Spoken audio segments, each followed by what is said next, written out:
بسم الله الرحمن الرحيم الحمد لله وكفى وسلام على عباده الذين اصطفى أما بعد وعن أنس رضي الله تعالى عنه قال قال رسول الله صلى الله عليه وسلم لما عرج بي ربي مررت بقوم لهم أصفار من نحاس. آپ صلی اللہ علیہ وسلم نے ارشاد فرمایا کہ جب مجھے میرا پروردگار معراج پہ لے گیا، یعنی مطلب مجھے معراج کی سیر کرائی گئی اور اللہ تعالیٰ نے مجھے آسمانوں پر بلایا، تو مررت بقوم، تو میں ایک ایسی قوم کے پاس سے گزرا، لہم اظفار من نحاس، جن کے تانبے کے ناخن تھے. اظفار ظفر کی جمع ہے جس کے معنی ناخن کے آتے ہیں، اور نحاس تانبے کو کہتے ہیں کہ ان کے تانبے کے ناخن تھے، یعنی اس کا مطلب نوکدار، نوکیلے. یخمشون وجوہہم وصدورہم، اور وہ اس کے ذریعے سے اپنے چہروں کو اور اپنے سینوں کو نوچ رہے تھے. خمش کے معنی نوچنے کے آتے ہیں اور اسی طرح کھرچنے کے بھی آتے ہیں، یعنی وہ اپنے چہروں کو اور اپنے سینوں کو نوچ رہے تھے. فقلت، تو میں نے پوچھا، من ہؤلاء یا جبریل، اے جبریل یہ کون لوگ ہیں؟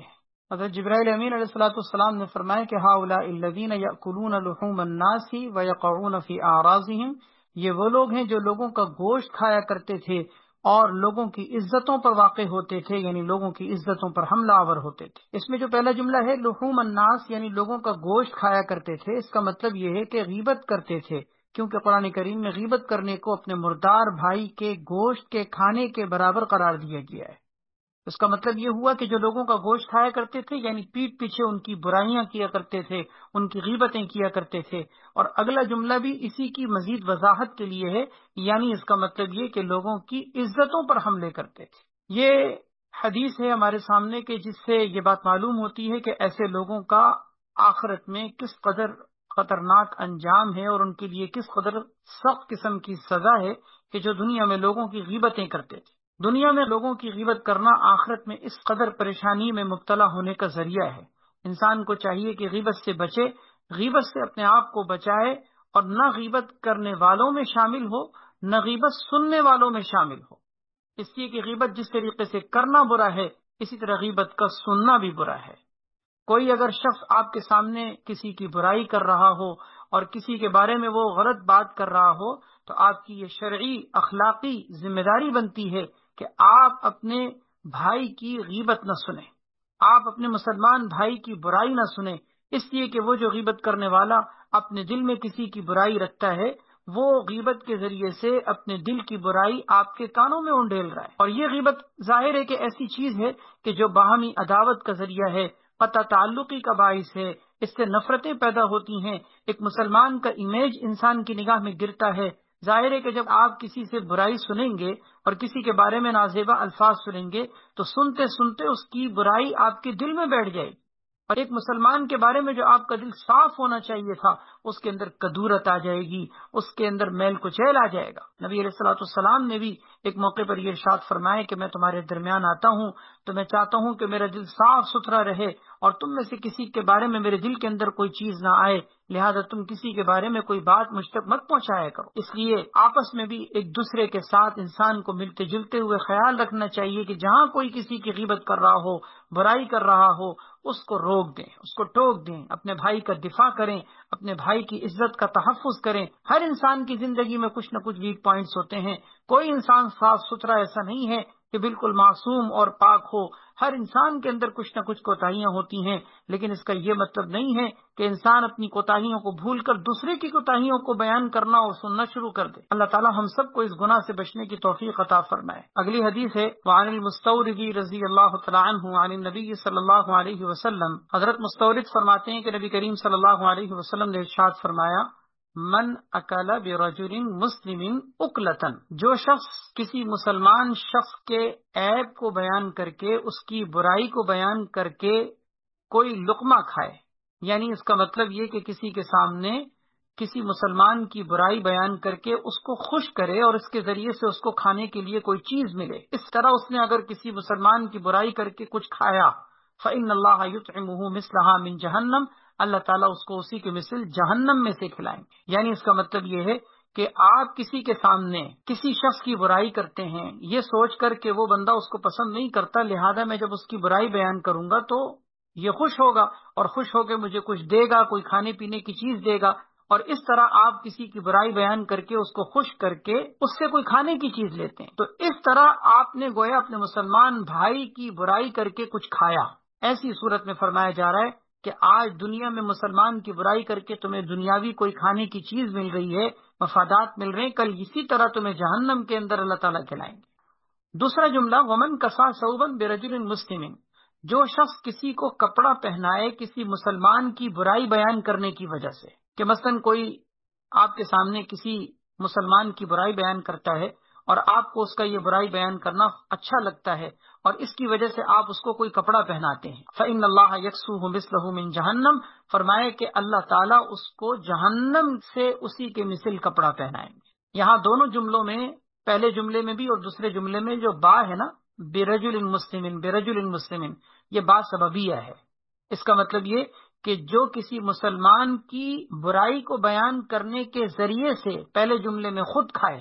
اور دوسرے جملے میں کسی مسلمان کی برائی بیان کرنے کے ذریعے سے دوسرے کو کپڑا پہنائے، تو بہرحال وہ خود چاہے کھائے، جیسے کہ کسی کی برائی بیان کر کے کچھ کمانا، اور یا پھر دوسرے کو دینا کہ کوئی دوسرا کما رہا ہو، اس طرح کہ آپ کے سامنے بیان کر رہا ہو اور آپ اس کو اس کی برائی بیان کرنے کی وجہ سے کپڑے دے رہے ہیں، کپڑے پہنا رہے ہیں۔ یہاں اگرچہ کھانا اور کپڑا کا ذکر کیا گیا ہے، لیکن کوئی بھی مالی مفادات ہو سکتے ہیں، جیسے کہ کوئی دنیا میں کسی کی برائی بیان کر کے بعض اوقات مال کما رہا ہوتا ہے، جیسے قدیم زمانے میں، زمانہ جاہلیت میں اس طرح کے باقاعدہ شاعر ہوا کرتے تھے کہ جو حجو پر مشتمل یعنی برائی پر اور مذمت پر مشتمل اشعار بنایا کرتے تھے، اور پھر وہ اشعار جا کر سنایا کرتے تھے اس شخص کو کہ جس کے دل میں اس شخص کی برائی ہوا کرتی تھی، یعنی دشمنی ہوا کرتی تھی، تو اپنے دشمن کے حجب پر مشتمل اشعار جب وہ سنتے تھے تو سن کر وہ پیسے دیا کرتے تھے، مالی مفادات دیا کرتے تھے۔ جیسے ایک آدمی کسی کی اگر دشمنی رکھتا ہے اور اس کے سامنے اس کے دشمن کی برائی پر مشتمل اشعار سننے کو ملیں گے تو یہ تو خوش ہوگا نا،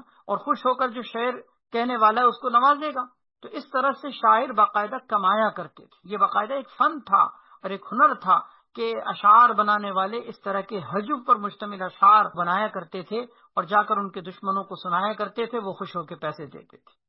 تو نبی علیہ الصلوۃ والسلام نے پہلے جملے میں فرمایا کہ اس کو اس کے مثل جہنم میں سے اللہ کھلائیں گے، اور دوسرے جملے میں فرمایا اللہ تعالیٰ اس کو اس کے مثل جہنم میں سے پہنائیں گے۔ یہاں حدیث میں جو دوسرا جملہ ہے من کسا ثوبن، اس میں کسا ایک نسخے کے مطابق کسی بھی ذکر کیا گیا ہے، یعنی مجہول کا صیغہ۔ اس صورت میں اس کا ترجمہ ہوگا من کسی ثوبا برجل مسلم، یعنی جو کسی مسلمان شخص کی برائی بیان کرنے کی وجہ سے کپڑا پہنایا گیا،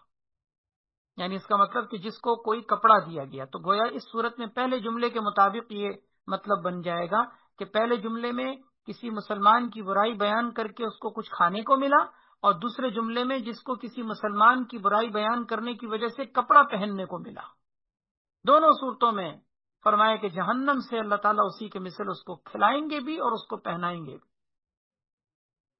اور تیسرا جملہ ہے من قام برجل مقام سمعۃ و ریاء، کہ جس نے کسی شخص کو نام و نمود اور ریاکاری کے مقام پر کھڑا کیا۔ قامہ یہ اگرچہ لازم ہے لیکن با کے ذریعے سے متعدی ہو جاتا ہے، یعنی اقامہ کے معنی میں ہے کہ جس نے کسی شخص کو مقام سمعہ اور ریا میں کھڑا کر دیا۔ سمعہ کا مطلب شنوائی کے آتے ہیں کہ کانوں میں خوب کسی کے چرچے سنے جائیں، اس کو سمعہ کہتے ہیں، اور ریا کا مطلب دکھلاوے کے آتے ہیں۔ اس کا مطلب کوئی شخص اگر کسی دوسرے شخص کو مقام سمعہ اور ریا یعنی نام و نمود اور ریاکاری کے مقام پر کھڑا کر دے، فإن اللہ یقوم لہ مقام سمعۃ و ریاء یوم القیامہ، اللہ تعالیٰ کل قیامت کے دن اس کے لیے اللہ تعالیٰ نام و نمود اور ریاکاری کے مقام کو قائم کریں گے، یعنی اس کو اللہ تبارک و تعالیٰ ذلیل و رسوا کر کے سب کے سامنے مشہور کر دیں گے کہ دنیا میں اس نے دوسرے کو خوب مشہور کیا تھا نا، ریاکاری اور نام و نمود کے مقام پر کھڑا کیا تھا، اللہ تعالیٰ اس کو کل قیامت کے دن سب کے سامنے ذلیل اور رسوا کر کے عام کر دیں۔ کسی کو مقام سمعہ اور ریا میں کھڑا کرنے کا مطلب اس کے سامنے خوب آسمان و زمین کے قلابے ملانا اور اس کی ناجائز قسم کی ایسی تعریفیں کرنا کہ جس کی وجہ سے وہ نام و نمود اور ریاکاری کے زمرے میں داخل ہو جائے اور اپنے آپ کو کچھ سمجھنے لگے، جیسے منہ پر کچھ لوگ آ کے تعریفیں کرتے ہیں اور اس کی وجہ سے انسان کے اندر ریاکاری اور نام و نمود کے جذبات بھڑک جاتے ہیں، اپنی تعریف سننے کا اس کے اندر جو ہے وہ ایک وصف پیدا ہونے لگتا ہے، یہ بھی اس میں داخل ہے۔ اور اسی طرح کسی کو ناجائز طور پر مشہور کرنا اور اس طرح کے کام کرنا کہ جس کی وجہ سے وہ سب کے سامنے مشہور ہو جائے اور مقام ریاکاری میں وہ کھڑا ہو جائے، ناجائز قسم کے کام میں اس کے ساتھ تعاون کرنے میں اگر کوئی شریک ہو جائے تو کل قیامت کے دن اللہ تعالیٰ اس کو آخرت میں ذلیل و رسوا کر دیں گے۔ یہ ابو داؤد شریف کی روایت ہے، اور اس روایت کا جو مرکزی مضمون ہے، جو خلاصہ ہے، وہ یہ ہے کہ اس حدیث سے یہ معلوم ہو رہا ہے کہ انسان کسی مسلمان کی برائی بیان کر کے کوئی مالی مفادات حاصل نہ کرے۔ آپ کسی مسلمان کی برائی بیان کر کے، غیبت کر کے، اس کی عزت پر حملے کر کے اگر کچھ دنیا میں کسی سے مال کما بھی لیں، کوئی خوش ہو کر آپ کو مال دے بھی دے، تو یہ مال نہیں ہے، یہ جہنم کے انگارے ہیں۔ اسی طرح دوسرے جملے سے یہ معلوم ہو رہا ہے کہ اگر کوئی شخص آپ کے سامنے یہ کام کر رہا ہے، مثلا آپ کے سامنے آ کر آپ کے کسی دشمن کی برائی کر رہا ہے اور ایسے کسی شخص کی برائیاں بیان کر رہا ہے کہ جس کے ساتھ آپ کا تعلق اچھا نہیں، آپ کو اس کی برائی بیان کرنا اچھا لگ رہا ہے، تو آپ کی یہ ذمہ داری ہے کہ آپ اس کی برائی کو نہ سنیں اور اس برائی بیان کرنے والے کو کوئی مالی مفاد نہ دیں، کیونکہ اگر آپ نے اس کو کوئی مالی مفاد دیا اور مالی مفاد پہنچایا، کل قیامت کے دن یہی چیز آپ کے لیے جہنم سے اس مالی مفاد کے بدلے میں عذاب لینے کا ذریعہ بنے۔ گویا غیبتیں کرنے یا سننے کی وجہ سے انسان کو کوئی مالی مفاد حاصل نہیں کرنا چاہیے۔ یہ اس حدیث کا مرکزی مضمون ہے۔ حاصل یہ ہے کہ غیبت چاہے مفت میں کی جائے، چاہے کوئی دنیاوی مفادات کے لیے کی جائے، ہرگز جائز۔ اگلی حدیث ہے، وعن ابی ہریرہ رضی اللہ تعالیٰ عنہ قال قال رسول اللہ صلی اللہ علیہ وسلم حسن الظن من حسن العبادہ۔ آپ صلی اللہ علیہ وسلم نے ارشاد فرمایا، اچھا گمان بہترین عبادت میں سے ہے، یعنی انسان اگر نیک گمان قائم کرتا ہے، اچھا گمان رکھتا ہے، چاہے وہ اللہ کے ساتھ رکھے، چاہے وہ بندوں کے ساتھ رکھے، یہ نہ صرف عبادت بلکہ بہترین عبادت ہے۔ اس حدیث کا ایک مطلب تو یہ ہے کہ اچھا گمان رکھنا یہ بہترین عبادت ہے، یعنی انسان اگر اچھا گمان رکھتا ہے تو یہ انسان کے لیے بہترین عبادت کا ذریعہ ہے، بہترین عبادت کی طرح اس کو اجر ملتا ہے۔ دوسرا مطلب اس کا یہ ہے کہ اچھا گمان اچھی عبادت کے ساتھ ہونا چاہیے، یعنی من بمانا مع کے لیا جائے گا، حسن الظن مع حسن العبادہ، کہ بہترین گمان بہترین عبادت کے ساتھ ہوتا ہے۔ ایسا نہیں ہوتا کہ انسان عبادت نہ کرے اور صرف عبادت کے بغیر سرکشی کے ساتھ، نافرمانی کے ساتھ اللہ سے اچھا گمان قائم رکھے، یہ تو دھوکہ ہے، یہ اچھا گمان تھوڑی ہے۔ اچھا گمان اچھی عبادت کے ساتھ ہوتا ہے، یہ دوسرا مطلب ہے۔ اور تیسرا مطلب یہ ہے کہ اچھا گمان انسان کو بہترین عبادت کے ذریعے سے نصیب ہوتا ہے۔ اچھا گمان کب نصیب ہوتا ہے؟ یعنی اچھا گمان انسان کو اس وقت حاصل ہوتا ہے جب انسان کی عبادت اچھی ہو، کوشش کر رہا ہو، تو پھر اس کا گمان اللہ تبارک و تعالیٰ سے اچھا قائم ہوتا ہے، کیونکہ یہی اصل گمان کی حقیقت ہے کہ اللہ تعالیٰ سے اچھا گمان کیا رکھا جائے۔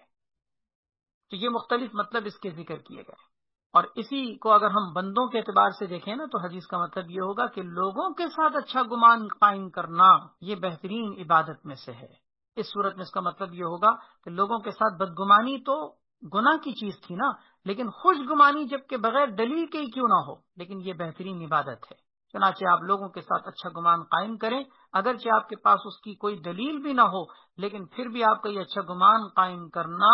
آپ کے لیے بہترین عبادت کا ذریعہ ہے، کیونکہ مومنوں کے ساتھ اچھا گمان قائم کرنا اللہ تبارک و تعالیٰ کو پسند۔ اگلی حدیث ہے، اما عائشہ صدیقہ رضی اللہ تعالیٰ عنہ فرماتی ہیں، اعتل بعیر لصفیہ، حضرت صفیہ رضی اللہ تعالیٰ عنہ جو ام المومنین ہیں، ان کا اونٹ بیمار ہو گیا۔ وعند زینب فضل الظہر، حضرت زینب رضی اللہ تعالیٰ عنہ جو کہ ام المومنین ہیں، ان کے پاس کوئی اضافی ضرورت سے زائد سواری تھی۔ فضل کا مطلب ضرورت سے زائد، اور ظہر کا مطلب پشت کے اور پیٹھ کے آتے ہیں، اور اسی کو سواری کے جانور کے طور پر بھی لیا جاتا ہے، یعنی اس کا مطلب ان کے پاس ضرورت سے زائد سواری کا جانور تھا۔ تو نبی کریم صلی اللہ علیہ وسلم نے حضرت زینب رضی اللہ تعالیٰ عنہ سے فرمایا، اعطیہا بعیرن، کہ حضرت صفیہ رضی اللہ تعالیٰ عنہ کا اونٹ بیمار ہے اور انہیں اونٹ کی ضرورت ہے، تم ان کو ایک اونٹ دے دو۔ فقالت، تو حضرت زینب رضی اللہ تعالیٰ عنہ نے فرمایا کہ انا اعطی تلک الیہودیہ، کہ کیا میں اس یہودیہ کو اونٹ دوں، اپنا ضرورت سے زائد اونٹ اس یہودیہ کو دوں؟ فغضب رسول اللہ صلی اللہ علیہ وسلم، نبی علیہ الصلوۃ والسلام کو یہ سن کر غصہ آیا، آپ کو ناگوار گزرا۔ فہجرہا، چنانچہ آپ صلی اللہ علیہ وسلم نے حضرت زینب رضی اللہ تعالیٰ عنہ کو ذی الحجہ کے مہینے، محرم کے مہینے اور سفر کے بعض مہینے میں چھوڑے رکھا، یعنی آپ نے ان سے بات چیت نہ کی۔ یہ بطور اصلاح اور تنبیہ کے تھا کہ حضرت صفیہ رضی اللہ تعالیٰ عنہ کے بارے میں انہوں نے نازیبا ایک ایسا کلمہ کہا تھا کہ جس میں آپ صلی اللہ علیہ وسلم نے ان کی اصلاح اور تنبیہ کی غرض سے ان کو 2 مہینے سے کچھ زیادہ آپ نے چھوڑے رکھے کا مطلب یہ ہے کہ آپ نے ان سے بات چیت نہ کی۔ اور یہ بات آپ کو یاد ہوگا، پیچھے گزر بھی چکی ہے کہ کسی سے 3 دن سے زیادہ بات چیت بند کرنا شرعاً جائز تو نہیں ہے، لیکن میں نے عرض کیا تھا اور اس واقعے کا حوالہ بھی دیا تھا کہ اگر کسی دینی مقاصد کے تحت ہو، اصلاح اور تنبیہ کا مقصد پیش نظر ہو، تو اس مقصد کو سامنے رکھتے ہوئے 3 دن سے زیادہ بھی جائز ہے۔ جیسے کہ غزوہ تبوک کا واقعہ بھی عرض کیا تھا کہ 50 دن تک آپ صلی اللہ علیہ وسلم نے 3 صحابہ کرام سے بات چیت خود بھی اور صحابہ کرام سے بھی آپ نے کہا تھا کہ وہ بند کر دیں، تو 50 دن تک ان سے بات چیت بند رہی تھی۔ یہ واقعہ بھی اس کی دلیل ہے کہ آپ نے 2 مہینے سے زیادہ حضرت زینب رضی اللہ تعالیٰ عنہ سے بات چیت نہیں کی۔ اسی طریقے سے اور بھی احادیث میں اس طرح کے واقعات موجود ہیں۔ بہرحال ان سے یہ بات معلوم ہوتی ہے کہ اگر کوئی دینی مقصد یا کسی اصلاح اور تنبیہ کی غرض سے اگر کسی سے 3 دن سے زیادہ بھی بات چیت بند کرتا ہے تو شرعاً جائز ہے، لیکن اس کا مقصد کوئی ذاتیات نہیں ہونی چاہیے، انتقامی جذبہ نہیں ہونا چاہیے، اور اسی طریقے سے اپنی ذاتی کسی غرض کو پیش نظر نہیں رکھنا چاہیے۔ الفصل الثالث عن ابي هريره رضي الله تعالى عنه قال قال رسول الله صلى الله عليه وسلم راى عيسى ابن مريم رجلا يسرق۔ آپ صلی اللہ علیہ وسلم نے ارشاد فرمایا کہ حضرت عیسیٰ ابن مریم علیہ الصلوۃ والسلام نے کسی شخص کو دیکھا جو چوری کر رہا تھا، اپنی آنکھوں سے دیکھا چوری کرتے، تو فقال له عیسیٰ سرقت،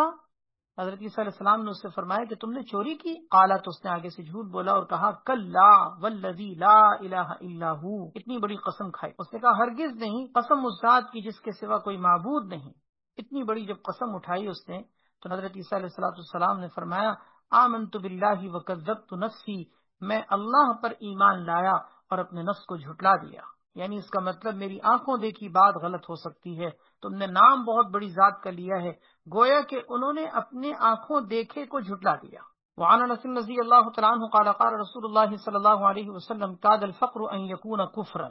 نبی کریم صلی اللہ علیہ وسلم نے ارشاد فرمایا کہ فقر قریب ہے کہ انسان کو کفر تک پہنچا دے۔ وکاد الحسد ان یغلب القدر، اور حسد قریب ہے کہ تقدیر پر غالب آ جائے۔ 2 جملے ہیں حدیث کے۔ پہلا جملہ یہ ہے کہ فقر و فاقہ انسان کو بعض اوقات ناشکری کی وجہ سے کفر تک پہنچا دیتا ہے، کہ انسان اگر ناشکری اور گلے شکوے اس طرح کی چیزوں میں مبتلا ہوا تو یہ چیز انسان کے لیے کفر تک پہنچنے کا ذریعہ بن جاتا ہے۔ تو پہلی چیز تو یہ ہو گئی کہ فقر و فاقہ انسان کے لیے کفر تک پہنچنے کا ذریعہ بن سکتا ہے، لہذا فقر و فاقے کے فتنے سے اللہ کی پناہ مانگا کرو کہ یہ فتنہ بن کر کہیں انسان کو ناشکری اور کفر تک نہ پہنچا۔ دوسرا جملہ اس کا ہے کہ کاد الحسد ان یغلب القدر، حسد قریب ہے کہ تقدیر پر غالب آ جائے۔ اس جملے کا مطلب یہ ہے کہ یہ بات علی سبیل الفرض و تقدیر کہی گئی ہے، یعنی اگر تقدیر پر کوئی چیز غالب آ سکتی ہوتی تو حسد اتنی خطرناک ہے اور مہلک ہے کہ یہ اس لائق اور قابل تھی کہ تقدیر پر غالب آ جاتی، لیکن ظاہر ہے کہ کوئی چیز تقدیر پر غالب نہیں آ سکتی اور تقدیر کو بدل نہیں سکتی، اس لیے حسد بھی نہیں بدل سکتی۔ لیکن اس انداز سے اور اسلوب کلام سے اتنا کم سے کم معلوم ہو گیا کہ حسد انتہائی مہلک ہے اور خطرناک ہے، اور اس کے خطرناک ہونے کے لیے یہ الفاظ استعمال کیے گئے ہیں کہ اگر کوئی چیز غالب آ سکتی ہوتی تو حسد ہوتی۔ تو اس کا مطلب کیا کہ یہ اتنی خطرناک ہے۔ پہلے جملے میں جو فقر انسان کے لیے کہا گیا ہے کہ کفر تک پہنچنے کا ذریعہ بن سکتا ہے، یہ کفر ناشکری کے معنی میں بھی لیا جا سکتا ہے اور کفر کے معنی میں بھی لیا جا سکتا ہے۔ اگر کفر ناشکری کے معنی میں ہو تو اس کا مطلب یہ کہ فقر و فاقہ اگر انسان اس میں اپنے آپ کو، اپنے جذبات کو نہ سنبھالے اور صبر سے کام نہ لے تو انسان ناشکری تک پہنچ جاتا ہے۔ اور دوسرا مطلب یعنی کہ کفر کو اگر ہم کفر کے معنی میں لیں تو پھر اس کا مطلب یہ ہوگا کہ یہی ناشکری پھر آگے بڑھتی ہوئی اور پنپتی ہوئی ایسا نہ ہو کہ انسان کے لیے کفر تک پہنچنے کا ذریعہ بن جائے۔ اسی لیے یاد رکھیے فقر و فاقہ، اس چیز سے نبی علیہ الصلوۃ والسلام نے خاص طور پر دعا میں یہ پناہ کے الفاظ ذکر کیے ہیں، اللہم انی اعوذ بک من کل فقر ینسینی، کہ اے اللہ میں تیری پناہ مانگتا ہوں اس فقر سے جو مجھے تیری یاد سے غافل کر دے۔ وَأَعُوذُ بِكَ مِنْ كُلِّ غِنَى يُطْغِينِي، اور ہر میں ایسی مالداری سے تیری پناہ چاہتا ہوں کہ جو مجھے سرکش بنا دے۔ اگلی حدیث ہے وعن جابر رضی اللہ تعالی عنہ عن رسول اللہ صلی اللہ علیہ وسلم قال، اگر جابر رضی اللہ تعالی عنہ نبی کریم صلی اللہ علیہ وسلم کا ارشاد نقل فرماتے ہیں، من اعتذر الى اخیہ فلم یعذرہ او لم یقبل عذرہ، جس نے اپنے کسی بھائی سے عذر خواہی کی یعنی اس سے معافی مانگی، فلم یعذرہ، اور اس نے اس کے عذر کو قبول نہ کیا یعنی اس کو معاف نہ کیا، او لم یقبل عذرہ، یا یہ کہ اس نے اس کے عذر کو قبول نہ کیا۔ یہ راوی کا شک ہے، فلم یعذرہ کہا یا او لم یقبل عذرہ کہا، حاصل اس کا دونوں کا ایک ہی ہے کہ جس نے اپنے کسی بھائی کے معافی مانگنے پر اس کے عذر کو قبول نہ کیا اور اس کو معاف نہ کیا، کان علیہ مثل خطیئۃ صاحب مکث، اس کے اوپر ایسے ہی گناہ ہے جیسا کہ صاحب مکث کا گناہ ہوتا ہے۔ صاحب مکث کا مطلب یعنی ٹیکس وصول کرنے والا، بھتہ وصول کرنے والا، ظالمانہ محصولات لوگوں سے چھیننے اور وصول کرنے والا، اس کو کہتے ہیں صاحب مکث، اور اسی کو مکاس بھی کہا جاتا ہے، جو لوگوں سے ظالمانہ طور پر پیسے چھینتا ہے، محصولات بٹورتا ہے، لوگوں سے بھتہ لیتا ہے۔ ایسا شخص کیونکہ اتنا سخت قسم کا گناہگار ہے کہ اس نے نہ جانے کتنے لوگوں کے ساتھ ظلم کیا، نہ جانے کتنے لوگوں کے پیسوں کو چھینا ہے، نہ جانے کتنے لوگوں کی حق تلفیاں کی ہیں۔ اب اگر وہ کبھی معافی بھی مانگے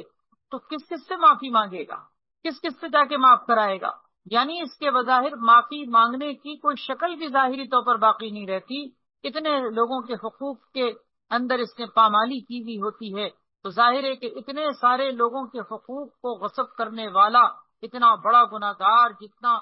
یہ گناہگار ہے، فرمائے کہ اسی کی طرح کا گناہ ہوتا ہے اس شخص کو جو اپنے کسی بھائی کے معافی مانگنے پر معاف نہ کرے۔ رواہم البیہقی فی شعب الایمان، یہ دونوں روایتیں یعنی آخر کی دونوں روایتیں اس سے پہلے جو کاد الفقر ان یکون کفرا جو روایت گزری ہے، اور یہ روایت یہ دونوں صاحب شعب الایمان نے اپنی کتاب شعب الایمان کے اندر اس کو نقل کیا ہے۔ فقال، اور فرمایا ہے کہ المکاس العشار، یعنی مکاس اسے کہتے ہیں جو لوگوں سے عشر کی مقدار سے زیادہ وصول کرنے والا، یعنی لوگوں سے ظالمانہ ان کی جو مقدار بنتی ہے اس سے بھی زیادہ وصول کرنے والا، اس کو مکاس اور صاحب مکس کہتے ہیں۔ اس حدیث میں یہ جو کہا گیا کہ فلم یا عذرہ یعنی اس کے عذر کو قبول نہ کرے، اس کے دو مطلب ذکر کیے گئے ہیں۔ ایک تو یہ کہ اس کے عذر ہی کو قبول نہ کرنا، اور یہ کہنا کہ تمہارا کوئی عذر ہی نہیں تھا یا کوئی عذر تمہارا ہے ہی نہیں، تم جھوٹ بول رہے ہو۔ جیسے ہوتا ہے نا کہ کوئی غلطی مثلاً کرے اور اپنا کوئی عذر پیش کرے تو اگلا بندہ اس کے عذر کو قبول ہی نہیں کرے کہ تم جھوٹ بول رہے ہو، تم معذور نہیں ہو، تمہارا عذر نہیں ہے، تم جھوٹ بول رہے ہو۔ اس کو کہتے ہیں عذر قبول نہ کرنا۔ اور دوسرا عذر قبول نہ کرنے کا مطلب یہ ہے کہ عذر تو قبول کر لیا، تسلیم کیا کہ ہاں ٹھیک ہے تمہارا عذر تھا، لیکن یہ کہ ہم تم سے راضی نہیں ہیں، ہم تمہاری غلطی کو معاف نہیں کریں۔ اس کا مطلب یہ ہوا کہ چاہے عذر ہی کو قبول نہ کرے یا عذر کو تو قبول کرے لیکن معاف نہ کرے، دونوں صورتوں میں حکم یہ ہے کہ ایسے شخص کا گناہ صاحب مکس کے گناہ کی طرح ہوتا ہے۔ اب یہ جو صاحب مکس ہے، یہ حدیث میں لفظ ذکر کیا گیا ہے، یہ صاحب مکس کون ہے؟ بظاہر حدیث کے جو اسلوب سے سمجھا جا رہا ہے وہ یہ کہ یہ کوئی بہت بڑا گناہگار ہے۔ جبھی تو ظاہر ہے کہ یہ کہا گیا ہے نا کہ اس کو اتنا بڑا گناہ ملے گا جیسے کہ صاحب مکس کو ملتا ہے۔ تو صاحب مکس کون ہے؟ کون اتنا بڑا گناہگار ہے؟ مکس کے اصل میں لغوی معنی کمی کرنے کے اور ظلم کرنے کے آتے ہیں، اسی لیے اس کو ماکس بھی کہتے ہیں، مکاس بھی کہتے ہیں، صاحب مکس بھی کہتے ہیں۔ اصطلاحی اعتبار سے اس کے مختلف مطلب ذکر کیے گئے ہیں، مختلف تعبیرات ذکر کی گئی ہیں۔ ان سب کا حاصل ایک لفظ میں بیان کیا جا سکتا ہے، یعنی اخذ مال الناس بالظلم۔ ملا علی قاری رحمۃ اللہ علیہ نے اس کا یہ معنی ذکر کیا ہے، اور یہ ایسا معنی ہے کہ جس میں ساری جتنی تعبیرات اس کے بارے میں کی گئی ہیں وہ سب شامل، یعنی لوگوں کا ظالمانہ طور پر مال وصول کرنا۔ جیسے کہ قدیم زمانے میں عشر وصول کرنے والے، زکوٰۃ وصول کرنے والے لوگوں کو ان کی مقدار سے زیادہ لے کر تنگ کیا کرتے، یہ بھی ظاہر ہے کہ صاحب مکس کی شکل ہے، کیونکہ لوگوں کے حقوق پامال کرنے میں کن کن لوگوں کے حقوق پامال کرنے کے زمرے میں یہ بات آتی ہے، یعنی اگر وہ کبھی معافی مانگے بھی تو کس کس سے معافی مانگیں گے۔ اسی طرح اس میں یہ بھی ہوتا تھا کہ چنگیاں لگائی جاتی تھیں، راستے میں چیک پوسٹیں وغیرہ بنائی جاتی تھیں، اور اس میں تاجر جو گزرتے تھے اپنا مال لے کر ان سے بھتہ اور ٹیکس وصول کرتے تھے کہ تم کمانے کے لیے مال لے کے جا رہے ہو، ہمیں بھی اس میں سے کچھ دو. تو اس کو بھی صاحب مقص کہا جاتا تھا. ناجائز قسم کے جو ٹیکسز آج کل لیے جا رہے ہوتے ہیں، جو ظالمانہ ٹیکسز ہوتے ہیں، جو ظالم ظلم کے طور پر وصول کر رہے ہوتے ہیں، یہ بھی اس میں شامل ہیں. محصولات ناجائز قسم کی جو وصول کی جا رہی ہوتی ہیں، چاہے وہ سرکاری اور حکومتی سطح پر کیوں نہ ہو، وہ بھی اس میں شامل ہیں. اسی طرح دکانوں سے، ٹھیلوں والوں سے، ریڑی والوں سے اور ٹھیے والوں سے جو بھتے لوگ وصول کر رہے ہوتے ہیں، چاہے وہ سرکاری سیکورٹی فورسز وغیرہ پولیس والے کر رہے ہوتے ہیں یا کوئی غنڈہ گردی کرنے والے لوگ کر رہے ہوتے ہیں، لوفر قسم کے لوگ کر رہے ہوتے ہیں،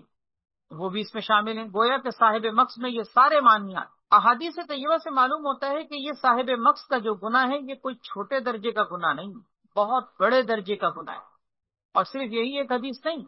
اور بھی حدیثوں میں اس کی مثالیں ملتی ہیں کہ آپ صلی اللہ علیہ وسلم نے گناہ کے شدید ہونے کو اور گناہوں کی شدت کو بیان کرتے ہوئے بطور مثال کے صاحب مقص کے گناہ کو ذکر کیا. مثلا ایک تو یہی حدیث آپ کے سامنے دلیل ہے اس بات کی کہ آپ صلی اللہ علیہ وسلم نے فرمایا کہ جس نے اپنے بھائی کے عذر کو قبول نہ کیا اس کو اتنا بڑا گناہ ملے گا جیسے صاحب مقص کو ملتا ہے. کیا مطلب؟ صاحب مقص کوئی چھوٹا گناہ گار نہیں ہے، بہت بڑا گناہ گار. تو اس نے اتنے لوگوں کے حقوق پامال کیے ہیں، وہ کس کس سے معافی مانگے. اسی طرح ایک اور حدیث کے اندر بھی آپ صلی اللہ علیہ وسلم نے اس کو بطور مثال کے ذکر کیا ہے، بلکہ میں وہ واقعہ ذکر کرتا ہوں. حامدیہ نام کا آپ نے ایک عورت کا واقعہ پڑھا ہوگا، احادیث میں موجود ہے. ان سے زنا ہو گیا تھا. بارگاہ نبوت میں آ کر انہوں نے زنا کا اقرار کیا. حد کے نفاذ کے ذریعے سے پاک کرنے کی آپ صلی اللہ علیہ وسلم سے درخواست کی. آپ صلی اللہ علیہ وسلم نے ان کو لوٹا دیا. دوسری مرتبہ پھر اقرار کیا آپ نے، پھر لوٹا دیا. انہوں نے کہا یا رسول اللہ آپ مجھے کیسے لوٹا رہے ہیں، میں تو حاملہ بھی ہوں، یعنی میرے پاس تو اس کا ثبوت بھی ہے، اب آپ کیسے انکار کر سکتے ہیں. آپ صلی اللہ علیہ وسلم نے فرمایا کہ جاؤ بچے کی ولادت ہو جائے پھر آنا. اس حالت میں، عمل کی حالت میں ہم حد کو نافذ نہیں کر سکتے. وہ ولادت ہو گئی، پھر آئیں، کپڑے میں ایک بچے کو لے کر حاضر ہوئیں. عرض کیا یا رسول اللہ تو بچہ بھی ہو گیا، اب نافذ کر دی. آپ نے پھر یہ کہہ کر لوٹا دیا کہ جاؤ اس سے ابھی بچے کو تمہاری ضرورت سے دودھ پلاؤ، دودھ چھڑا دینا پھر آ جانا. وہ گئیں، بعد میں جب دودھ کا زمانہ ختم ہوا بچے کو لے کر آئیں، ہاتھ میں روٹی کا ٹکڑا بھی پکڑایا ہوا. اللہ اکبر، اندازہ کیجئے کس قدر اپنے گناہ کو ان کو شرمندگی کا احساس تھا. اللہ اکبر. بہرحال وہ روٹی کا ٹکڑا ہاتھ میں پکڑائیں، لے کر آئیں اور آ کر نبی علیہ الصلوۃ والسلام سے کہا کہ یا رسول اللہ تو یہ کھانے لگا ہے، اب تو اس کو میری ضرورت نہیں، اب نافذ کر دیجیے. نبی علیہ الصلوۃ والسلام نے ایک گھڑا کھدوایا، اس میں ان کو کھڑا کر کے سنسار کرنے کا لوگوں سے کہہ دیا. اب جب لوگ پتھر مارنے لگے تو انہی میں حضرت خالد بن ولید رضی اللہ تعالیٰ عنہ بھی تھے، انہوں نے بھی ایک پتھر مارا. تو حدیث میں یہ واقعہ موجود ہے کہ ان کا پتھر ان کے سر پہ لگا، یعنی خالد بن ولید رضی اللہ تعالیٰ عنہ کا پتھر اس خاتون کے سر پہ لگا، اور اس کی وجہ سے خون اچھل کر حضرت خالد بن ولید رضی اللہ تعالیٰ عنہ کے چہرے پر آ کر لگا. اس پر انہوں نے کچھ ناگوار کلمہ زبان سے کہہ دیا، یعنی کوئی ایسا ناگوار کلمہ ان کی زبان سے نکل گیا. نبی کریم صلی اللہ علیہ وسلم نے سنا تو آپ نے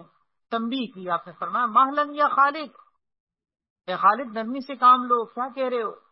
پھر آپ نے قسم کھا کر فرمایا، آپ نے فرمایا قسم اس ذات کی جس کے قبضے میں میری جان ہے، لقد تابت توبۃ لو تابها صاحب مقص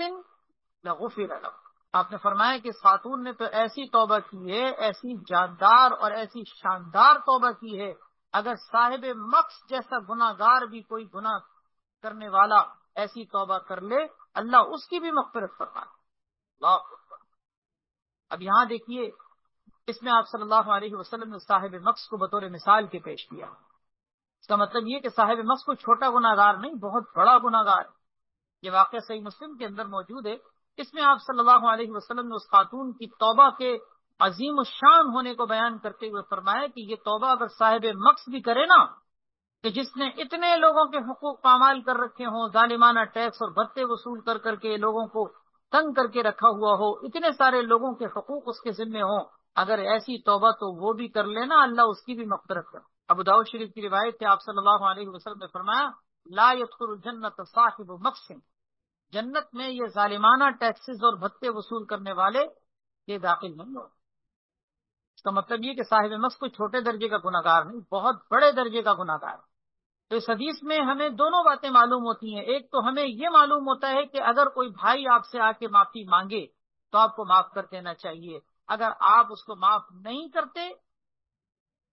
تو یاد رکھیے کہ اتنا بڑا گناہ آپ کے سر پہ آئے گا، اتنا بڑا بوجھ گناہ کا آپ کے سر پہ آئے گا جیسے کہ صاحب مقص کا گناہ ہوگا۔ تو ایک تو ہمیں اس حدیث سے یہ معلوم ہوئی بات جو اس کا اصل مضمون ہے، اور دوسری بات اس حدیث سے ہمیں دوسری طرف یہ بھی معلوم ہوئی کہ صاحب مقص کوئی چھوٹے درجے کا گناہ گار نہیں، بہت بڑے درجے کا گناہ گار ہے، لہذا ہمیں مقص جیسے گناہ سے بھی بچنا ہے۔ وہ کیا گناہ ہے؟ لوگوں سے ظالمانہ طور پر پیسوں کو نہ چھینیں، بھتے نہ لیں، لوگوں سے ناجائز محصولات نہ لیں، لوگوں سے ٹیکسز ظالمانہ طور پر وصول نہ کریں، اس کی وجہ سے لوگوں کی بددعائیں آپ کے سر پر ہوں گی، لوگوں کے حقوق جو آپ نے پامال کیے ہیں کل ان کا حساب دینا ہوگا، نیکیوں کا اور اجر و ثواب کا اگر کوئی ذخیرہ لے کر کل قیامت کے دن آپ آئیں گے تو وہ سارا کا سارا ذخیرہ یہی لوگ لے کے جائیں گے کہ جن کے آپ نے حقوق پامال کیے ہوں۔ تو ہمیں ایک طرف اس حدیث میں جہاں معاف نہ کرنے کے بارے میں پتہ چلتا ہے کہ یہ سخت قسم کا گناہ ہے، دوسری طرف ہمیں صاحب مقص جیسے گناہ کے بارے میں بھی پتہ چلتا ہے کہ یہ کتنی شدید نوعیت کا گناہ ہے۔ اللہ تعالیٰ ہم سب کی حفاظت فرمائے۔ البتہ میں اس کے اندر ایک بات واضح کر دوں کہ دیکھیں کوئی معافی مانگنے آئے تو معاف تو کرنا چاہیے، یہ بات تو ہے، البتہ معاف کرنے کا یہ مطلب نہیں ہے کہ اس کے ساتھ آپ کے سابقہ تعلقات بھی ویسے ہی ضرور ہونے چاہیے کہ جیسے پہلے تھے۔ انسان بعض اوقات کسی کی غلطی اور کسی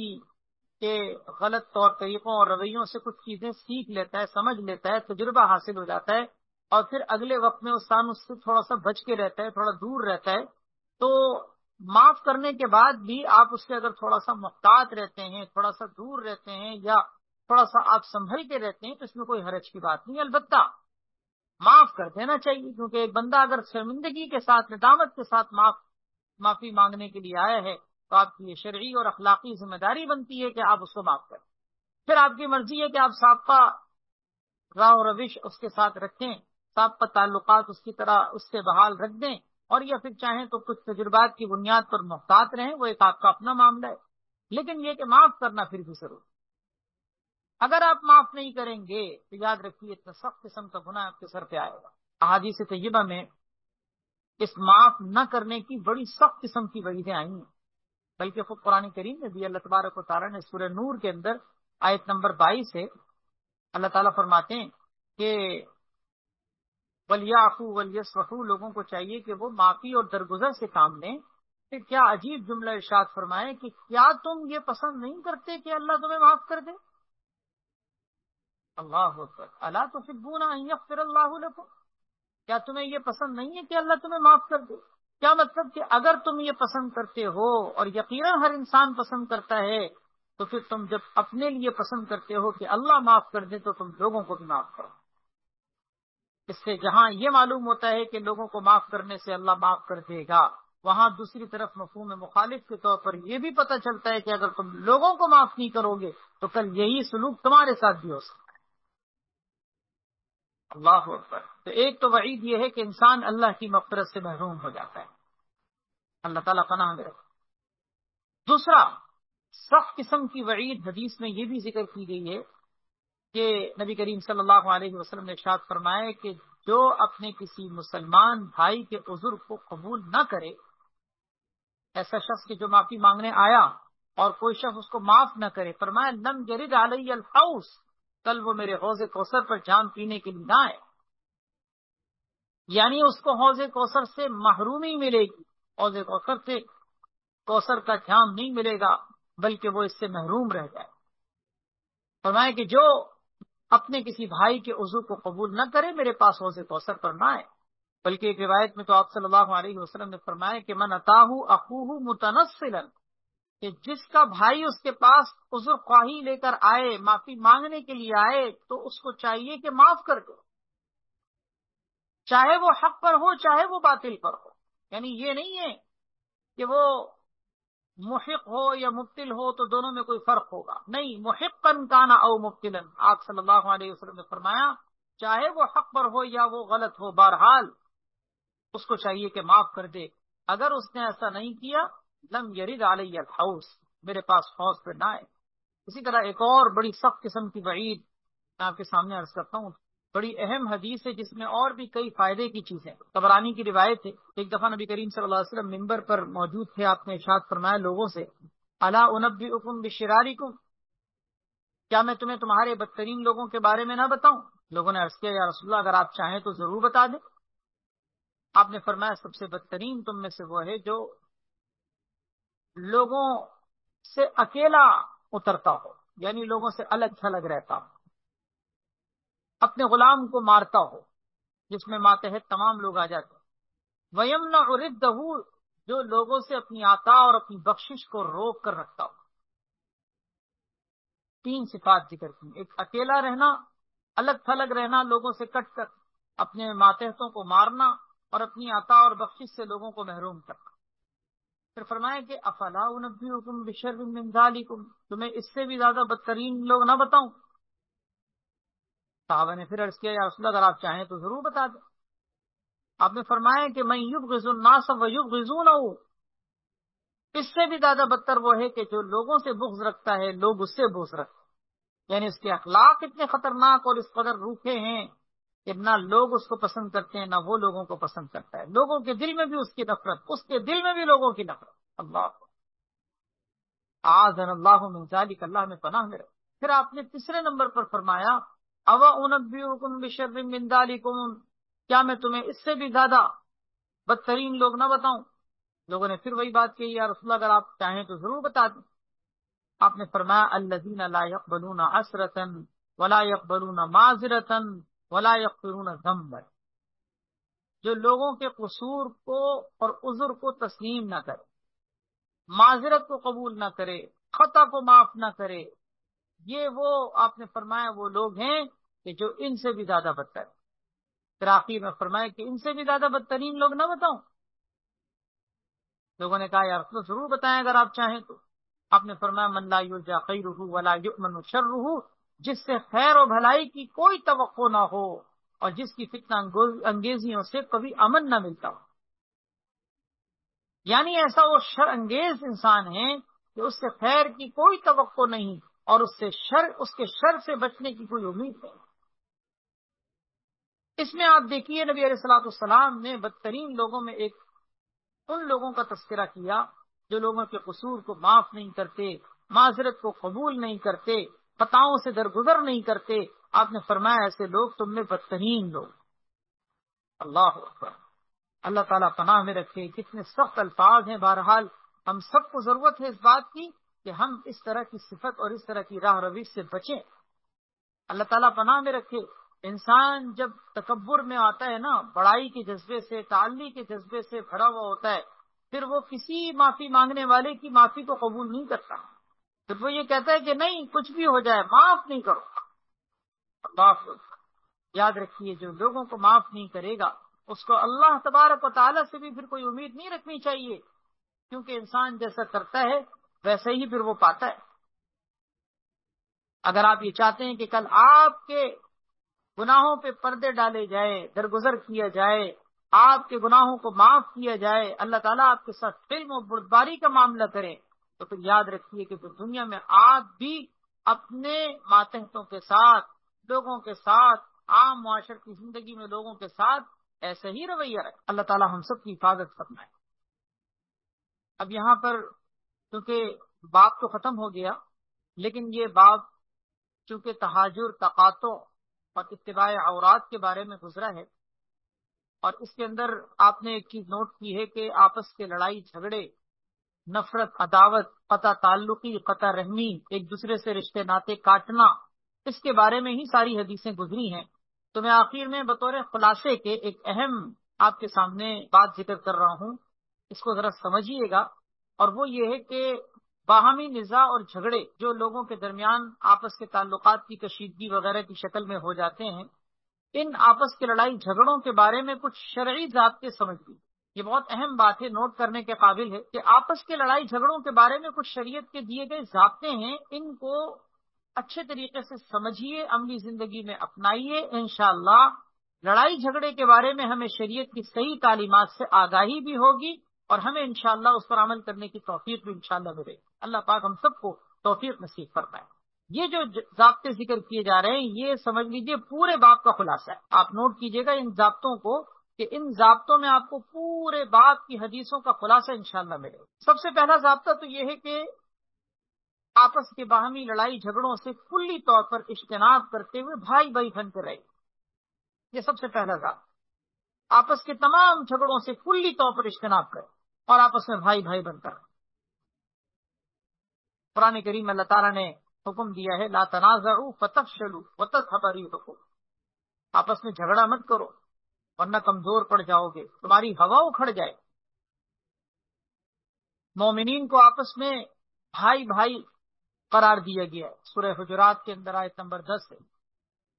اسی طرح اسی بات کے اندر حدیث ہم پڑھ چکے ہیں کہ ایک دوسرے سے قطع تعلقی مت کرو، ایک دوسرے سے پیٹھ مت پھیرو، ایک دوسرے سے بغض مت رکھو، ایک دوسرے سے حسد نہ کرو۔ یہ سارے احکامات کیا ہیں؟ ان کا حاصل خلاصہ یہ کہ ایک دوسرے سے جھگڑا مت کیا کرو۔ پہلا ضابطہ تو یہ ہو۔ دوسرا ضابطہ، اگر آپس میں کبھی جھگڑا ہو جائے، انسان ہے کبھی غصہ آ جاتا ہے، کوئی ناگواری پیش آ جاتی ہے، کبھی جھگڑا ہو جائے تو اسے طول نہ دو، باہمی مصالحت کے لیے، صلح کے لیے کوشاں رہیے اور اپنا دل وسیع رکھیے، جھگڑے کو طول نہ دو۔ دوسرا ضابطہ، کیونکہ جتنا جھگڑا طول پکڑے گا، جتنا وقت لمبا گزرے گا، وقت گزرتا چلا جائے گا، اس جھگڑے کی جڑیں مضبوط ہوتی چلی جائے گی، اور پھر یہ جھگڑا صرف دو انسانوں تک نہیں محدود رہتا بلکہ دو خاندانوں میں اور نسلوں میں چلا جاتا ہے، کیونکہ طول دینے کی مطلب یہی ہے نا کہ پھر باپ اپنے بیٹے کو نصیحت اور وصیت کر کے مر رہا ہوتا ہے۔ جیسے زمانہ جاہلیت میں اپنے بچوں کو وصیت کر کے لوگ مرتے تھے کہ دیکھو کسی سے بھلے تم تعلق رکھو نہ رکھو لیکن فلاں سے نہیں رکھنا۔ ظاہر ہے کہ طول جب دیا جائے گا تو پھر تو نسلوں میں جھگڑا جاتا ہے نا۔ تیسرا ضابطہ، اگر جھگڑے میں بدلہ لینا آپ کو مقصود ہے، اگر آپ بدلہ لینا چاہتے ہیں تو بدلہ لے سکتے ہیں۔ کسی نے اگر آپ کے ساتھ برا کیا بدلہ لے سکتے ہیں، بشرطے کہ وہ برابر سرابر ہو، لیکن معاف کرنا افضل ہو جاتا ہے۔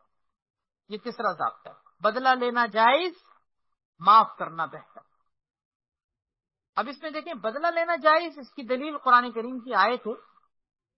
سورہ شورى کے اندر اللہ تعالیٰ نے فرمایا ہے، آیت نمبر 40 میں بھی ہے اور آیت نمبر 41 میں بھی ہے کہ جزاء سیئۃ سیئۃ مثلھا، کہ برائی کا بدلہ اسی جیسی برائی سے دیا جا سکتا ہے، لیکن فمن عفا و اصلح، کہ جو معاف کر دے، اصلاح سے کام لے، اس کا ثواب اللہ کے ذمہ ہے۔ اسی طرح وَلَمَنِ انتَصَرَ بَعْدَ ظُلْمِهِ فَأُولَٰئِکَ مَا عَلَیْہِم مِّن سَبِیل، کہ جو اپنے اوپر ہونے والے ظلم کا اگر برابر سرابر بدلہ لے لے تو ایسے لوگوں پر کوئی الزام نہیں، کوئی حرج نہیں۔ تو معلوم یہ ہوا کہ تیسرے ضابطے کے طور پر کہ بدلہ لینا جائز لیکن معاف کرنا افضل و بہتر۔ چوتھا ضابطہ کہ بدلہ اگر آپ ظالم سے بھی لے رہے ہیں، ظالم سے بھی اگر آپ بدلہ لیں تو بدلہ لیتے ہوئے برابر سرابر بدلہ ضروری ہے۔ بدلہ لیتے ہوئے ظلم سے زیادہ زیادتی کرنا جائز ہے، یعنی یہ نہیں ہے کہ آپ ظالم سے اگر ظلم کا بدلہ لے رہے ہیں تو آپ ظلم کا بدلہ ظلم سے لیں اور زیادتی کر کے لیں، ایک کے 4 مارے، گالی کا جواب پتھر سے دیں اور مار کا جواب قتل سے دیں، اینٹ کا جواب پتھر سے دیں، ایسا نہیں۔ ظالم سے ظلم کا بدلہ لیتے ہوئے بھی ظلم سے زیادہ زیادتی نہیں کی جا سکتی۔ قرآن کریم میں اللہ تعالیٰ نے سورہ مائدہ میں 2 مرتبہ ارشاد فرمایا کہ دیکھو خیال رکھنا کسی قوم کے ساتھ تمہاری دشمنی اس بات پر آمادہ نہ کرے کہ تم بھی زیادتی کرنے والے بن جاؤ، اس بات پر کہ انہوں نے تمہیں مسجد حرام سے روکا تھا۔ صلح حدیبیہ کے موقع پر یہی تو ہوا تھا نا کہ مسجد حرام میں داخل ہونے سے، مکہ مکرمہ میں داخل ہونے سے اہل مکہ نے روک دیا تھا، تو آپ صلی اللہ علیہ وسلم پر یہ آیات نازل ہوئی تھی کہ دیکھو کسی قوم کی دشمنی تمہیں اس بات پر نہ ابھارے کہ تم ان کے ساتھ زیادتی کرنے لگو، اس بات پر کہ انہوں نے تمہیں مسجد حرام سے روکا۔ یا کسی قوم کی دشمنی تمہیں اس بات پر آمادہ نہ کرے کہ تم انصاف سے نکل جاؤ، تم ناانصافی شروع کرو۔ اس کا مطلب یہ ہوا کہ اپنے ظالم کے ساتھ بھی، ظلم کرنے والے کے ساتھ بھی آپ زیادتی نہیں کر سکتے۔ چوتھا ضابطہ یہ، اور پانچواں ضابطہ یہ ہے کہ لڑائی جھگڑے میں تمام تر وبال اور گناہ پہل کرنے والے کے سر پہ ہوتا ہے۔ سارا وبال، کوئی گناہ اگر مثال کے طور پر جیسے جھگڑے میں ملے گا تو اس کو ملے گا جس نے پہل کی، جب تک کہ مظلوم ظالم نہ بنے۔ اگر مظلوم ظالم بن جائے تو گناہ میں صرف وہ نہیں بلکہ دوسرا بھی شریک ہو جائے۔ اس کی دلیل حدیث ہے مسلم شریف کی، فرمایا کہ المستبانی ما قالا فعل البادی، دو ایک دوسرے کو گالی دینے والے جو کچھ آپس میں بکرے ہوتے ہیں، جو کچھ کہہ رہے ہوتے ہیں، اس کا وبال پہل کرنے والے کے اوپر ہوتا ہے۔ ما لم یعتدل مظلوم، جب تک کہ مظلوم خود ظالم نہ بن جائے، خود زیادتی نہ کرے۔ اگر مظلوم زیادتی کرنا شروع کر دے تو جس طرح پہل کرنے والا گناہ گار ہے، جواب دینے والا ظالم بننے کی وجہ سے وہ بھی گناہ گار ہو۔ چھٹا ضابطہ یہ ہے کہ بغیر کسی وجہ کے ایک دوسرے سے 3 دن سے زیادہ قطع تعلق جائز ہے۔ حدیث میں سخت وعید آئی، باب کے اندر حدیثوں میں ہم پڑھ چکے ہیں، 3 دن سے زیادہ قطع تعلق کی جائز ہے، بغیر کسی وجہ کے، بغیر کسی وجہ، بلکہ ایک حدیث میں تو سال بھر اگر کسی نے تعلق کسی سے کاٹے رکھا اس کو خون بہانے اور قتل کرنے کے برابر قرار دیا۔ اور 7واں ضابطہ یہ ہے کہ دینی ضرورت کے تحت اصلاح اور تنبیہ کی غرض سے 3 دن سے زیادہ بات چیت اگر آپ بند کرتے ہیں تو شرعاً جائز۔ اس میں نے باب کی حدیثوں کے دوران وہ دلیلیں بھی ذکر کی تھیں، واقعات بھی ذکر کیے تھے کہ جن سے معلوم ہوتا ہے کہ آپ صلی اللہ علیہ وسلم سے بھی ثابت ہے کہ وہ 3 صحابہ کرام سے بھی آپ نے 50 دن تک بات نہیں کی تھی۔ ازواج مطہرات کے ساتھ بھی ایک واقعہ جس میں آپ صلی اللہ علیہ وسلم نے جو ہے وہ 2 مہینے سے زیادہ آپ نے اپنی زوجہ مطہرہ سے بات بند کی تھی۔ اسی طریقے سے آپ صلی اللہ علیہ وسلم کی بیویوں کے نفقے کے مطالبے پر آپ نے 1 مہینے تک علیحدگی اختیار کی تھی۔ بہرحال اس ضابطے کا حاصل یہ کہ اگر کوئی دینی ضرورت کا معاملہ ہو، دینی ضرورت پیش نظر ہو تو 3 دن سے زیادہ بات چیت بند کی جا سکتی۔ 8واں ضابطہ یہ ہے کہ قطع تعلقی کو ختم کر کے تعلقات میں بحالی کے لیے اگر کوئی کوشش کرتا ہے تو جو کوشش کرے گا وہ افضل ترین انسان۔ مثلا 2 شخصوں میں اگر لڑائی ہوئی اور آپس میں تعلقات ایک دوسرے سے کٹ گئے، ایک دوسرے سے بات چیت بند ہو گئی، اب جو ان میں سے آگے بڑھے گا، پہل کرنے کی کوشش کرے گا، تعلقات کی بحالی کے لیے اقدام کرے گا، وہ افضل ترین انسان۔ یہ حدیث بھی ہم اسی بات کے اندر پڑھ چکے ہیں کہ خیرہما الذی یبدأ بالسلام، ان دونوں میں سب سے بہترین وہ ہے کہ جو سلام میں پہل کرے۔ اور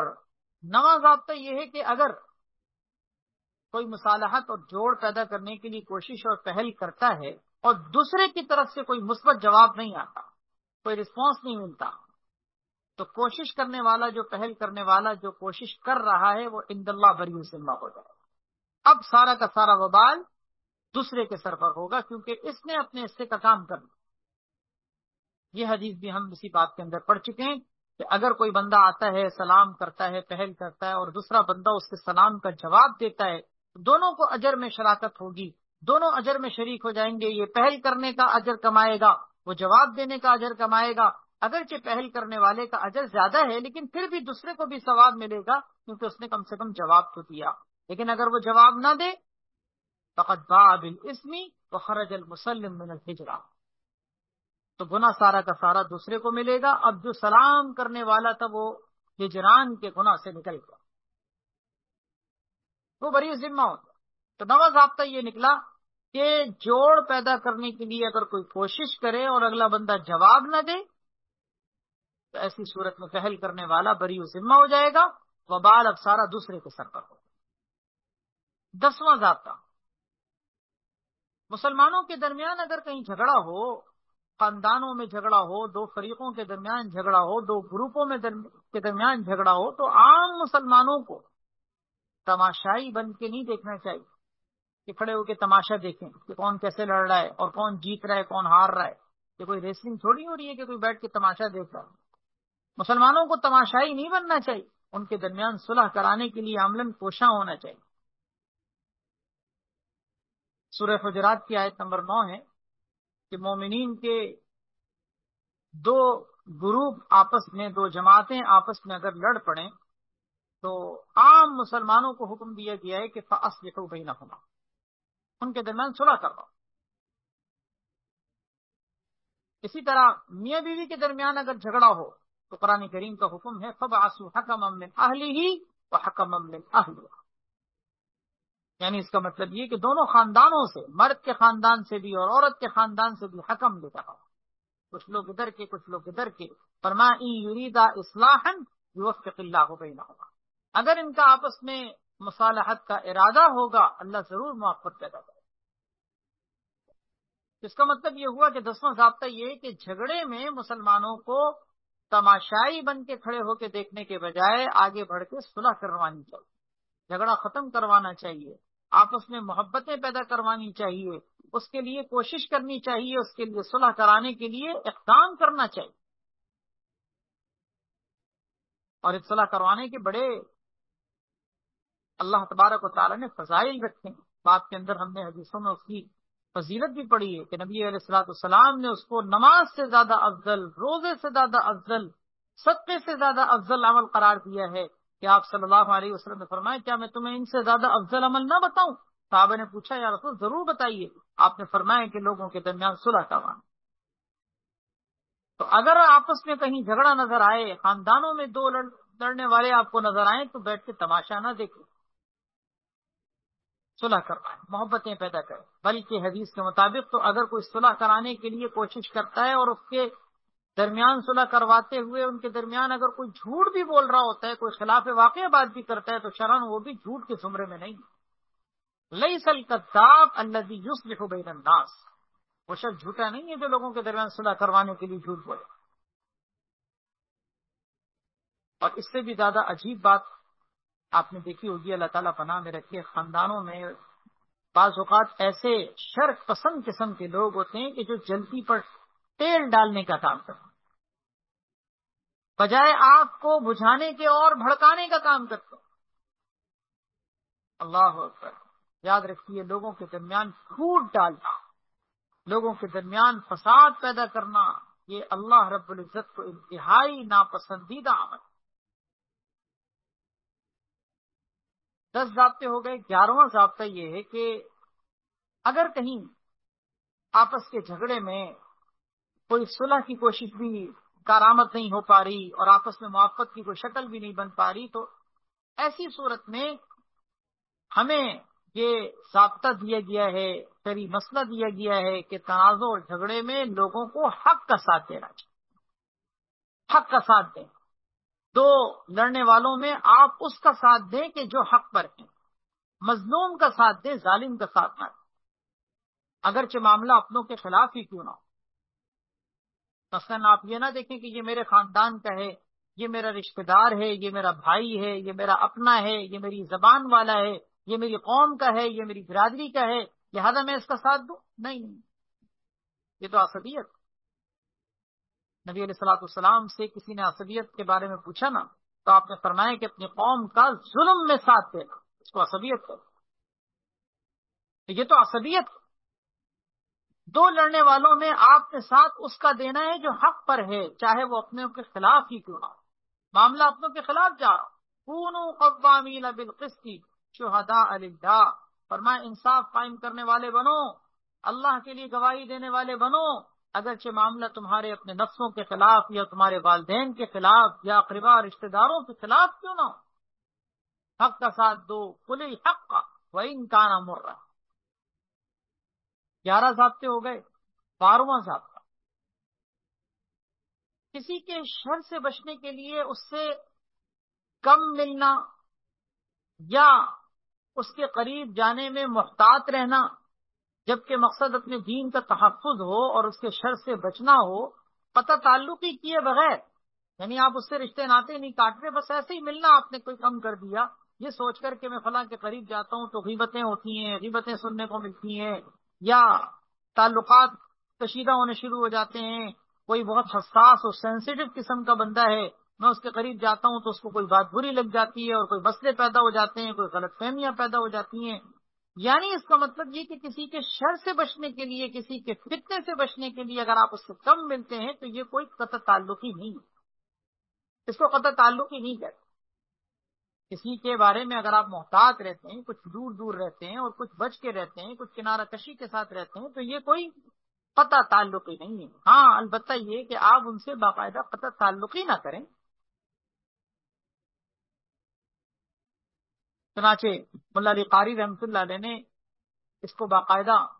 علماء کا اتفاقی مسئلہ قرار دیا ہے کہ کسی کے ضرر سے بچنے کے لیے، کسی کے فساد سے بچنے کے لیے، کسی کے فتنے سے بچنے کے لیے انسان اگر کسی سے کچھ دور رہتا ہے تو یہ شرعاً جائز، اس میں کوئی حرج کی بات نہیں. 12 ضابطے ہو گئے. 13واں ضابطہ،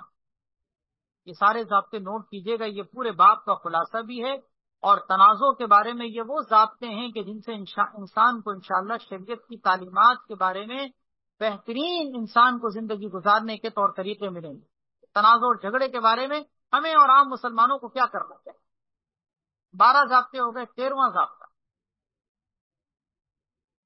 ایسے تمام اسباب سے، ایسے تمام عوامل سے، ایسے تمام کاموں سے بہت زیادہ بچنا چاہیے کہ جن کاموں سے تعلقات میں کشیدگی پیدا ہو. شریعت میں ایسے بہت سے اسباب ذکر کیے گئے ہیں، عوامل ذکر کیے گئے ہیں کہ جن کی وجہ سے تعلقات میں کشیدگی ہوتی ہے، رشتے ناطے ٹوٹتے ہیں، غلط فہمیاں پیدا ہوتی ہیں، آپس کے تعلقات میں انسان کا جو ہے وہ دراڑپن پیدا ہونے کا معاملہ آ جاتا ہے. کتنی ہی ایسی چیزیں ہیں، خود اسی بات کے اندر کئی چیزیں گزری ہیں. مثال کے طور پر سوء ظن، جس کو ہم بدگمانی کہتے ہیں، یہ ایک ایسی چیز ہے کہ جس کی وجہ سے تعلقات میں کشیدگی آتی ہے، غلط فہمیاں. بلکہ سب سے بڑا سبب اگر آپ دیکھیں آج کے معاشرے کے اندر، سب سے بڑا سبب تعلقات کی کشیدگی کا بدگمانی ہے. سب سے بڑا. عام طور پر آپ دیکھ لیں بڑے بڑے جھگڑوں میں آپ نے شاید یہ چیز نوٹ کی ہوگی کہ نہ اس کے دل میں اتنی برائی کہ جتنا اس نے جو ہے وہ دوسرے بندے نے سوچ رکھا ہے، سمجھ رکھا ہے، نہ اس کے دل میں اتنی برائی جتنا یہ سمجھتا ہے. ہوتا کچھ بھی نہیں ہے، لیکن کیا ایک دوسرے سے بدگمانیوں کے پہاڑ قائم کر لیے جائے، وہ ایسا وہ ایسا اور وہ ایسا اور وہ ایسا. اسی طرح دوسری چیز تحسس، تجسس، یہ بھی ہم نے باب کے اندر پڑھے ہیں اسباب. عیب کی ٹوہ میں لگنا، تجسس کرنا، عیب جوئی میں لگنا. اسی طرح ایک دوسرے سے دھوکے بازی، ایک دوسرے سے حسد، بغض، ایک دوسرے سے پیٹ پھیرنا، ایک دوسرے سے آگے بڑھنے کے لیے دنیاوی چیزوں میں آگے بڑھنے کی کوششوں میں لگے رہنا، جیلسی جس سے پیدا ہوتی ہے. اسی طرح فساد پیدا کرنا، ایک دوسرے کو نقصان پہنچانا، فراڈ کرنا، تانا دینا، ایک دوسرے کو گالی دینا، ایک دوسرے کی عزتوں پہ حملہ کرنا، برداشت نہ کرنا، ظلم زیادتی کرنا، حق تلفی کرنا، لوگوں کو دکھ دینا، دل دکھانا، اذیت پہنچانا، تکلیف دینا، غیبت کرنا، یہ سارے اسباب ہیں، ایسے عوامل ہیں کہ جن سے بچنا اور بچتے رہنا چاہیے، کیونکہ یہ جھگڑوں کے اسباب ہیں. یہی تو چیزیں ہیں وہ کہ جن کی وجہ سے جھگڑے پیدا ہوتے بھی ہیں اور جھگڑے پنپتے بھی ہیں اور جھگڑوں کی جڑیں بھی مضبوط ہوتی ہیں اور جھگڑے انہی کی وجہ سے دیر پا ہوتے ہیں. یہ چیزیں ختم کریں، بڑے بڑے جھگڑے ختم. یہ چیزیں اپنی زندگیوں سے نکالیں، بڑے بڑے مسئلے حل. اللہ تعالی ہمیں سمجھنے کی توفیق عطا فرما دے. یہ میں نے آخر میں پورے باب کے خلاصے کے طور پر یہ 13 ضابطے ذکر کیے ہیں. یہ 13 ضابطے، ان سب کو نوٹ کیجئے اور اپنی زندگیوں میں دیکھیے کہ ان ضابطوں کے حوالے سے ہماری زندگیوں میں شریعت کی تعلیمات ہیں یا نہیں. اللہ پاک مجھے بھی آپ کو بھی عمل کی توفیق نصیب فرمائے، اور اس باب کے اندر ہم نے جو احادیث پڑھی ہیں آپس کے تعلقات کی کشیدگی اور رشتے ناتوں کے کاٹنے اور قطع تعلقی کے حوالے سے، اللہ پاک ہمیں ان تمام احادیث پر عمل پیرا ہونے کی توفیق نصیب فرمائے، اور اللہ تعالی ہم سب کو عمل کی توفیق نصیب فرما کر ہمارے درمیان محبتیں بھی پیدا فرمائے. وآخر دعوانا الحمدللہ رب العالمین. الحمد للہ رب العالمین حمد الشاکرین والصلاة والسلام علی سید الانبیاء والمرسلین وعلی آلہ واصحابہ الطیبین الطاہرین. یا ارحم الراحمین اپنے فضل و کرم سے یا اللہ ہم سب کے تمام گناہوں کو معاف فرما، ہم سب کی کامل مغفرت اور بخشش فرما، دنیا آخرت کی ہر خیر عطا فرما، ہر شر سے ہماری حفاظت فرما، عزت اور عافیت نصیب فرما، کامیابی عطا فرما، راحتوں اور برکتوں سے مالا مال فرما، دینی دنیاوی تمام فتنوں سے محفوظ فرما، یا اللہ ہر طرح کی بیماریوں سے، پریشانیوں سے، تکلیفوں سے، آفتوں سے، بلاؤں سے، ظاہری اور باطنی تمام یا اللہ برائیوں سے ہم سب کی حفاظت فرما، یا اللہ بد اخلاقی کی تمام شکلوں سے ہماری حفاظت فرما، بے شرمی اور بے حیائی کی باتوں اور کاموں سے ہمیں بچا، یا اللہ آج تک ہم نے اگر کبھی کسی کا دل دکھایا ہو، کسی کے ساتھ ہم نے یا اللہ حق تلفی کا معاملہ کیا ہو، کسی کے حقوق کو پامال کیا ہو، کسی کا دل دکھایا ہو، اذیت پہنچائی ہو، یا اللہ ہم نے کسی کے حقوق غصب کیے ہوں، یا اللہ ہمیں معاف فرما اور ہمیں معاف کروانے کی بھی توفیق نصیب فرما، یا اللہ ہمارے درمیان آپس میں تعلقات کی کشیدگیوں کو محبتوں میں تبدیل فرما، یا اللہ یا رب العالمین ان مبارک احادیث اور فرامین مبارکہ پر ہم سب کو عمل پیرا ہونے کی توفیق نصیب فرما، ان احادیث کو، ان مجلسوں کو، ان دروس کو، یا اللہ ہماری ان محفلوں کو ہمارے لیے اصلاح کا، یا اللہ ہدایت کا، تربیت کا، درست راستے پہ آنے کا، نجات کا، کامیابیوں کا، عزتوں کا اور جنت میں داخلے کا باعث بنا، سبب بنا، یا اللہ ہماری اس مجلس کو اپنی بارگاہ میں قبول فرما، تمام شرکت کرنے والوں کو ان کے مقاصد میں کامیابی عطا فرما، سب کی تمام نیک جائز حاجات اور خواہشات پوری فرما، تمام مرادوں میں کامیابی نصیب فرما، سب کے گھروں میں دینی ماحول پیدا فرما، سب کو ہر طرح کے ظاہری اور باطنی فتنوں سے محفوظ فرما، یا اللہ یا رحمان یا رحیم ہماری تمام دعاؤں کو محض فضل و کرم سے قبول فرما، وصلی اللہ وسلم وبارک علی سیدنا محمد وعلی آلہ وصحبہ اجمعین، آمین یا رب العالمین برحمتک یا